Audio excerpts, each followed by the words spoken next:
Hello, and thank you for tuning in to Unmasking Autism with AFO. I am your host, Carley Marissa Dummett. This podcast is presented by the Autism Foundation of Oklahoma and funded by the Oklahoma State Department of Health. For those who don't know, the Autism Foundation of Oklahoma strives to improve the lives of Oklahomans with autism across the lifespan. And before we jump in, I would just like to say that this podcast will discuss autism, suicide, mental health and wellness, among other topics, with autistic individuals and different professionals, with the goal of unmasking stereotypes, increasing awareness, advocating for mental health and wellness, and attempting to shatter the stigmas of these topics through conversation and personal experience. Hi, hello, welcome back to another episode of Unmasking Autism with AFO. I am your host, Carley Marissa Dummett, and I have a very special guest with us today, Miss Lauren Stover. Hello, thank you for joining us. Absolutely. Would you just tell us a little bit about what you do, who you are for the audience? Sure. My name is Lauren Stover. I am the Executive Director of the Oklahoma County Crisis Intervention Center and the Oklahoma Crisis Recovery Unit. We are governed by the Oklahoma Department of Mental Health and Substance Abuse Services. All right, great. I had the opportunity to meet Lauren a few months ago when a colleague and I toured her facility. So I'm very excited for this conversation we're about to have today. And on that note, we're just going to jump right in. Absolutely. So first question is, what is crisis care, including the services you provide and some locations around Oklahoma? Absolutely. So crisis care, most importantly, is always determined by what that crisis is for the individual. It's never cookie cutter. It is never the same across the board. And so we deal with people that come in elevated levels of distress. So if they are coming in because of suicidal ideations or attempts, homicidal ideations or aggression towards other people, if they are a crisis of needs, that's a very big one that we get from the population that we serve. And so crisis care is just there to meet the need of the person that's in front of us and do what we can to de-escalate the crisis. So a lot of that initial part of the services that we have is just crisis intervention, trying to determine what level of care that they are needing. The whole goal is to de-escalate and to try to minimize whatever is going on, so that way we can try to get them back into the community and avoid inpatient admission if at all possible. So whenever they come to us, of course, we're meeting their basic needs. So for a lot of our population that's coming with a crisis of needs, we're giving them food, we're letting them take a shower, we're washing their clothes, giving them clothes if they need clothes, things of that sort. They're getting an emergency assessment, so that way we can determine big picture what is going on and what we need to do to help resolve those issues. And then we're getting them connected to resources automatically. That way we can either get them right to the community and resolve with those resources, or if it's to the point where we cannot get them to safety plan, even with those resources, that's not going to be enough because they're at risk of imminent danger to themselves or others, and then we're placing them inpatient in a crisis stabilization unit where we are doing further things for a longer length of stay, which it's actually short term. It's about 5 to 7 days. Okay. We get them on medications if needed. We are providing group rehab and group therapy. We are still connecting them with resources in the community, such as outpatient providers, housing resources, benefits if needed, things of that sort. And then stabilizing what brought them to us in the first place, and then getting them in the community once that's stabilized. Okay. And so just for hypotheticals, you have someone that comes to the crisis center and then they go to the stabilization center, right? You said that's the second one? Yeah. So if they come to us, we have what's called an urgent recovery center, which is best thought of like a mental health emergency room. Okay. And so if you come in, just like a regular ER that you go to for some sort of illness or injury, we, just like the ER, they try to treat you and triage you there, and then they'll tell you to go to your PCP. It's kind of the same concept. Someone will come in, we will observe them and monitor them, and they will receive an evaluation by a licensed behavioral health professional. And then we try to treat them and triage them as much as possible on that urgent recovery center, and hopefully discharge them to an outpatient provider to continue their care in the community. If we're not able to, because of an imminent risk capacity, then we will admit them to the crisis stabilization center side of it. Okay, and what's the time frame in between intake and either discharge or being moved to the other facility? Sure. So the Urgent Recovery Center model is a 23-hour and 59-minute model. It doesn't necessarily mean that they'll be there for that full 24-hour time frame. It could be less than that. Typically, from the time of entrance to the time of a decision, it's anywhere from about 4 to 12-ish hours. Okay. But in a lot of times, we like to utilize the full 24 hours because being able to observe someone and monitor them, but also be able to wrap around as many resources as possible within that time frame becomes very beneficial to hopefully avoid an inpatient admission as much as possible. Okay. And so how many people would you say you serve a month? It fluctuates month to month. Some months it's about a minimum of 300, but we also see up to about 550. So it's very kind of like a roller coaster. We never really know what's going to happen. We're in a time frame right now where we are very, very busy at all times. And for people who might not know why holidays tend to be busier for mental health professionals, can you just talk a little bit about that? Yeah, absolutely. So especially just in the colder time, there's seasonal, people have a spike with seasonal affective disorder. And so their anxiety and depression is just a little bit worse during this time period. But also families can become very triggering for people if they have trauma or if their family dynamics are just very unhealthy. And it can cause an increase and it can cause a crisis in and of itself. And so sometimes people just need to get away, and even just coming for a 24-hour break and having a safe space where you can talk to someone and kind of be able to still get those resources of like, let's connect you to someone that can help you process these things on a long term and learn some boundaries and things of that sort. But then it goes to the drastic side where if someone's being pushed to their limits, they might try to harm themselves, and then we need to stabilize them a little bit longer. So in your professional opinion, are some of those factors why you think maybe suicide rates tend to spike in the holidays and in the winter? Yes, absolutely. Okay. Yeah. And so we're talking about how many people you serve, would you say that there's like a certain set of people that you see more than others? Like I know when we toured, you said some of the population that you see multiple times tend to be homeless people, right? Yes, that's correct. We have a very large homeless population that we serve, and part of that is due to just the location that we're in. And then also a part of it is just there is a lack of resources for that population. And so they have a lot of barriers on them, and so they are just consistently going in and out of crisis. And so we have a no wrong door policy. And so it doesn't matter what they come to us for. It doesn't matter how many times they come to us. They will always have a welcome spot there. And even if that is, like I mentioned at the beginning, a crisis of needs where they need a safe place to sleep, they need a warm meal, they need a hot shower, that's what they're going to receive from us. Then another population that we see a lot, or really more of the, larger admissions that we see is suicide ideation or suicide attempts. And then another one is psychosis. We deal with that quite a bit, whether it's organic or substance induced. Okay. All right.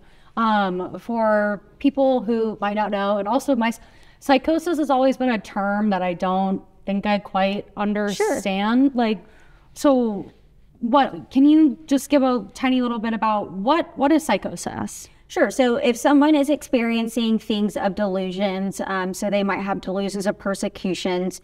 So someone is after them, they're being blamed for something, they're being persecuted of something, or they have flight of ideas, tangential speech. They are also having hallucinations, either audio or visual. They're seeing things or hearing things that aren't there, and they often respond to those things.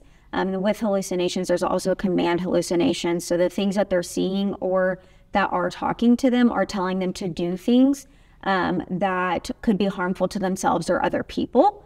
There's a lot more that goes into it, but those are just more kind of common things that we see with psychosis. And so that could be organic just because they have a diagnosis of schizophrenia. Okay. It could also be schizoaffective disorder, which they have schizophrenia that is also mixed with either a bipolar or a depressive episode. Okay. And then there's also substance-induced psychosis. So it is an episode that is triggered by using some sort of substance use of methamphetamine is what we typically see, but it can also come from other stimulants. It can also come from opiates, which we are seeing a lot nowadays. And so they are either on a high or they are crashing from it. And so we're seeing that quite a bit. Okay. But in reality, anybody could suffer from psychosis, right? Like, Absolutely. because normal people sometimes get pushed to a point where they have a psychotic break, and would that be psychosis? Yes, Okay. absolutely. You can, if it's detected early on, you can have first episode psychosis is typically anywhere diagnosed as early as about 18 years of age. That's on the earlier side, about 21 years of age. But there's also late onset psychosis.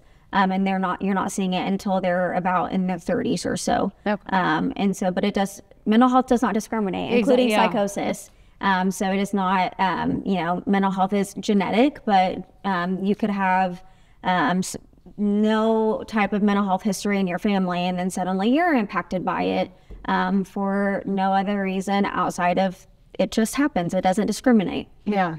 Wow. So why is crisis care so important? People need a safe space. Whenever there's a lot of, unfortunately, barriers that can be placed on people seeking help, whether it's because they don't have insurance.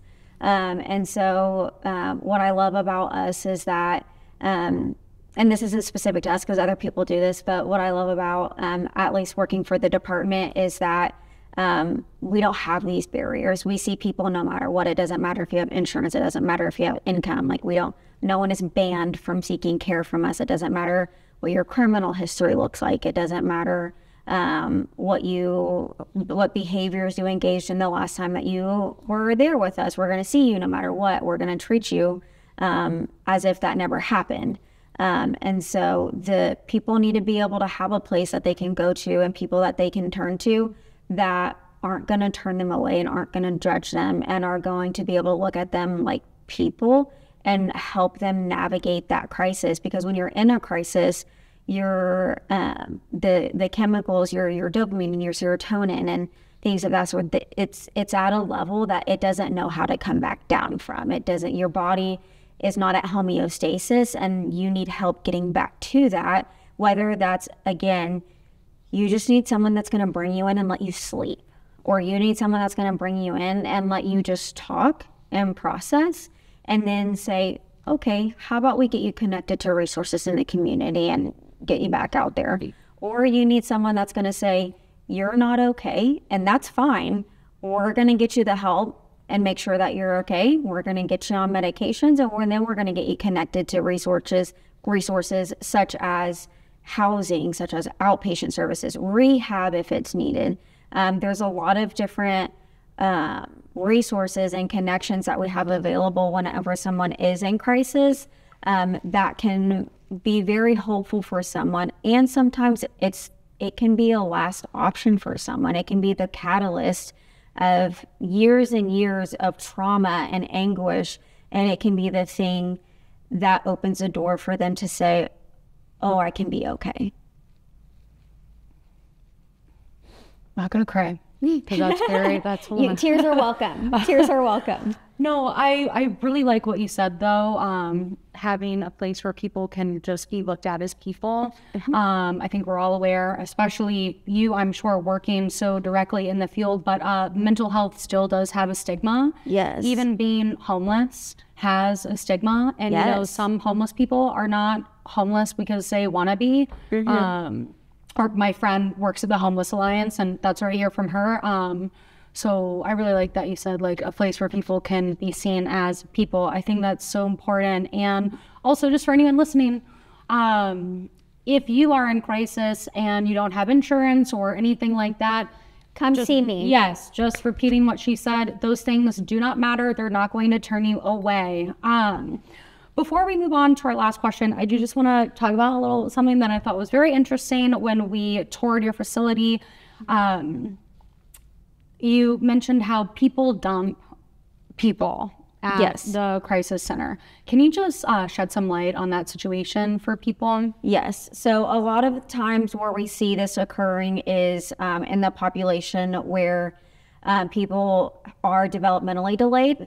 So if they're in a nursing home or a group home, and they might be in an episode of crisis as well, but instead of that group home or nursing home, taking care of the person that's in their care, they will often, without a referral, which we don't need a referral, we take walk-ins, you can come however you need to come, but they will, in a sense, dump that person in our care and then not take that person back. So then that person who is unable to care for themselves has nowhere to go. Also, we do not specialize in developmentally disabled individuals. You can be in a crisis and also be developmentally delayed. It is co-occurring. But for us, we focus on the mental health aspect. And it's one of those things of what comes first, the chicken or the egg? So are you in a crisis specifically because of mental health, and we can treat that all day long? Or is this because you're developmentally delayed, in which case we are not the specialists for? We do not have the capabilities to be able to help you navigate, unlike the group home or the nursing home that is a specialist. And so whenever they reach a capacity, and this is more whenever someone is in a particular episode of aggression or assault, and so they'll dump them on us. And so we'll do our process. We will take them. We'll do an evaluation to the best of our abilities and determine what we can or cannot do. But then we don't have any way to get that person back because they won't answer our phone calls, or they'll say that they're not accepted. And we actually did a lot of research on this whenever we had a particularly difficult case get dumped on us, and the place was not willing to take them back. And, we had to contact quite a few people to help us out with it. And we found out that it's actually against the law for places to do that. They have to follow, similar to like housing eviction laws. They're supposed to kind of like follow like an eviction process. They're supposed to formally evict you, give you time to like find a place, or also they're supposed to help coordinate a place for that person to go, not just dump you in someone else's lap and say, sorry, best of luck. So it's not only really difficult on the place that is being dumped on, especially if they're not an adequate place of care, but it's also horrible care on that individual who doesn't understand, doesn't have any place to go, might not have any sort of support system. And so it's just an all-around negative impact on the system and that individual. Yeah. So because it's not legal, right? What happens to the facility? Like, are y'all getting the cops involved and their hand, or you know what I mean? Like, so whenever stuff like that happens, we contact the Disability Law Center. And we try to get help from them. We also try to do APS referrals, especially if it rises to the level of like negligence. It also just depends on if they want to step in. So sometimes there is avenues to take, sometimes there isn't. We also want to focus on the person that's in our care. We want to try to do the best thing to get them to another place safely, because they can't be on the streets. And so as much as we want to be able to, take action, and, we notify our leadership and we do the best that we can on the back end, but then it's also like, okay, what about the person served? What can we do to make sure that they are not on the streets, if at all possible? What support system do they have that we can contact? are they willing to take them back in the interim of us trying to get them into another place? Yeah. And really just trying to focus on that, because ultimately that's what's important. Yes, was the dumping a terrible thing to do? And was it against the law? Absolutely. But also, we want to make sure that the person that's in front of us is taken care of. Of course. Yeah, no, you're right. I'm just like, I know. It's it gets really frustrating. And on one end, it's like, you want to be like, well, you need to send us a referral, just like most hospitals do. Yeah. And then we could technically deny that person, but then it doesn't stop them from dumping, because they can just call for transport and have that person dropped off without even notifying us, even if we deny a referral. okay. So yeah. I just found that very interesting. Yeah. I've thought about it numerous times since our visit. So I just wanted to talk about that for a second. And so are y'all working with 988 in any way? Absolutely. Okay, cool. Yes. So if someone is in a crisis and they call 988, will they maybe, if needed, end up at your facility or? Yes. Okay. So 988's whole goal, and I don't want to speak on behalf of them, but typically what they like to do and what they try to do, and they're very great at it, is that they will try to de-escalate it over the phone as much as possible. And then if they're not able to, they will dispatch a mobile crisis team, which we have many throughout the state of Oklahoma through our CCBHCs or contracted providers. And then the mobile crisis team will then go out and they also try to de-escalate it as much as possible. If it rises to a level where 988 cannot de-escalate it over the phone, mobile crisis cannot de-escalate it, the mobile crisis team, or sometimes if law enforcement has to be contacted because it's reached that level of safety, then they will bring that person to the nearest available urgent recovery center or crisis center. Okay. So if it's like Oklahoma County or surrounding areas, it'll be us or Hope's URC that is on Southwest Oklahoma City side. And then we'll accept referrals from them and do the process from them. Okay, cool. Awesome. Yeah. I had someone from 988 on the show a few months ago. I love 988. Yes. And our last question, I know you touched briefly on it with the developmentally delayed population, but does this type of care help autistic people? Do you see autistic people coming in? Yeah. So it's kind of like what I said earlier. It's absolutely anybody can experience a crisis. Developmentally delayed people or people with autism, Down syndrome, whatever the case of diagnosis may be, we do receive them very often. We have had them both on our urgent recovery center and our crisis stabilization unit. The biggest thing that we look at is, again, like I said, what comes first, the chicken or the egg? Yeah. We are focused on, we're not the experts, unfortunately, in the developmentally delayed area. A part of our exclusionary criteria is that they cannot be admitted solely because of a developmental issue, because that's not our specialty. I was very excited to learn a couple months ago that there is a facility. I want to say that it was Creoaks, but I don't want to be held to that because it could be a different agency. But they're actually opening a crisis stabilization unit specifically for those that are developmentally delayed. Oh, really? Yes. So I learned about that a couple of months ago. I don't know when their plan. I know that they're working on construction, all of that stuff. So that's really exciting. Yeah. It's very much so needed because they still experience crisis. Yes, 100%. And, like I said, we focus on the mental health, and if that's going on, we 100% can treat that, and we will. But then once we hit the point of, okay, we've stabilized this part, the other stuff is likely because of the developmentally delayed diagnosis that they have.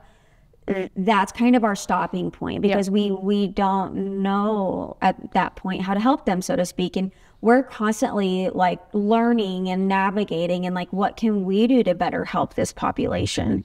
But we do the best we can to focus on what their crisis is and how we can help them, but then also making sure that they're connected to resources, and even making sure that we're helping the caretakers if they have caretakers, and making sure that they have the support that they need and resources they need to continue providing support to their loved one that's in our care. Okay, cool. Yeah, I was just going to ask what happens in a situation like that. Okay, that's great. So you even try to help the caretakers. Okay, that's really cool. I think what you do is so awesome. Would you, because I meant to ask this when we started talking, I was like, I have to bring it up. Like, if you want, can you just like tell us a little bit about how did you get into this career? Like what? Sure. Yeah. So I grew up with family members that struggle with mental health and addiction. So both my parents are veterans. And so my dad was impacted by 9/11. And so that, and then my mom is also retired. And so both struggle with PTSD. And so kind of saw how that impacted. And then my sister struggles with mental health and addiction, and just kind of saw how that impacted my family and me personally, and how, the struggle to get adequate services at times. Also seeing my sister just in and out of the system as a child and through her adolescence and things of that sort. And so I, as a child, was, whenever I was like, I want to be able to like help people that experience this. So I was kind of that naive person that was like, I can change the world. And so that's kind of like where I came into it. Like I wanted to be able to help people that experience the same things. And then it just kind of grew out of, I did my undergrad in psychology, and my very first job was with the severely mentally ill population, community-based work. And so I kind of just started right off into crisis. So it's really the only thing that I've known, and I love it. It's for most people, they try to like stray away from crisis care because it's so intense and it can be exhausting. And you really have to have a good support system because you can burn out really fast in crisis care. But it's a population that is very underserved. And so it's kind of one that I've always wanted to strive to try to remove the barriers that are placed on them and make a better system for them. Very cool. Yeah. Very cool. I always just like knowing how people got into this. Well, thank you for your service and your dedication. Thank you. I mean, honestly, I think you're doing just so many cool things. And, with the state as well, I know that Oklahoma can sometimes have a reputation of being behind when it comes to resources and stuff, but I think they're really trying. Our mental health is really I believe, on a really great path, especially with our crisis continuum response. We have over 20 urgent recovery centers, or URCs, and crisis centers right now, with more opening by the end of the current fiscal year. So by June 30th, we will have even more. And so I'm very proud of the system that we have in place. I was at a conference last week for a crisis continuum, a nation crisis continuum response. And it was they actually used Oklahoma's crisis continuum roadmap as an example of the ideal crisis system. And so it was really it was one of those, I was like sitting in the audience, I was like, that's my people, that's us. So I think we wouldn't be able to do it. Our commissioner is wonderful. Our executive leadership with the department is amazing, and we're looking at things often, we're changing things often, and we're trying to serve the people the best that we can. I love it. No, I love it. Awesome. Yay. That's okay. I'm glad I know that. Now I'm going to repeat that. People will be like, well, Oklahoma, they're using our roadmap. Okay. I know. No, I was like, cool. I was sitting in the crowd. I was like, that's me. Yeah. No, that is you. Yeah, for real. Because it was just a really cool moment. I emailed all of our executive leadership, and I was like, they used us. That's super cool. They said we're the ideal crisis system. Yeah, that's really cool. Oh my gosh. Yeah, I'm so glad I know that. Especially because our state population is not massive. Right. Huge cities have triple the amount of people in the entire state of Oklahoma. So I think that's super cool. We're top of the line. We're on the map. Yeah, no, that's awesome. Well, thank you. I really appreciate you coming in and taking the time. You guys, you heard her, and I'm going to repeat it just one more time for good measure.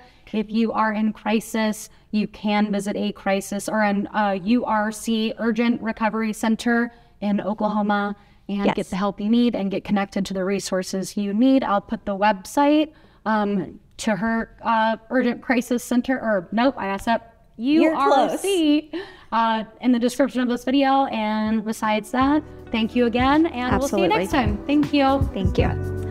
Thank you again for tuning in to Unmasking Autism with AFO. I'm your host, Carley Marissa Dummett. Thank you again to the Oklahoma State Department of Health. And for any information on our trainings or our events, please visit www.autismfoundationok.org or follow us on social media platforms at Autism Foundation OK. As always, thank you so much, and we'll see you next time.